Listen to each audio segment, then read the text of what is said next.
लाडकी बहीण योजना बंद होणार असल्याचे जे काही चर्चा आहेत त्या सगळीकडे या ठिकाणी आपल्याला पाहायला मिळतात। तर यावर मुख्यमंत्री देवेंद्र फडणवीस यांनी या ठिकाणी सगळं काही जे काही स्पष्ट केलेलं आहे।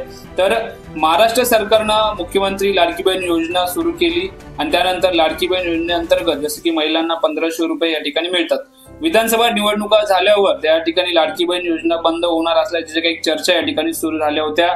तसेच विरोधी पक्षाने देखील लाडकी बहीण योजना जी आहे ती बंद करणार असल्याचे जे काही आरोप या ठिकाणी लावले होते। आता हा जो काही आरोप आहे या आरोपांवरती या ठिकाणी मुख्यमंत्री देवेंद्र फडणवीस यांनी या ठिकाणी उत्तर दिलेलं आहे आणि त्यांनी या ठिकाणी सांगितलेलं आहे। तर मुख्यमंत्री देवेंद्र फडणवीस यांनी असं सांगितलंय की महिला आणि दलितांसाठी राबवण्यात येणाऱ्या सर्व योजना ज्या आहेत या ठिकाणी पुढेही सुरू राहतील।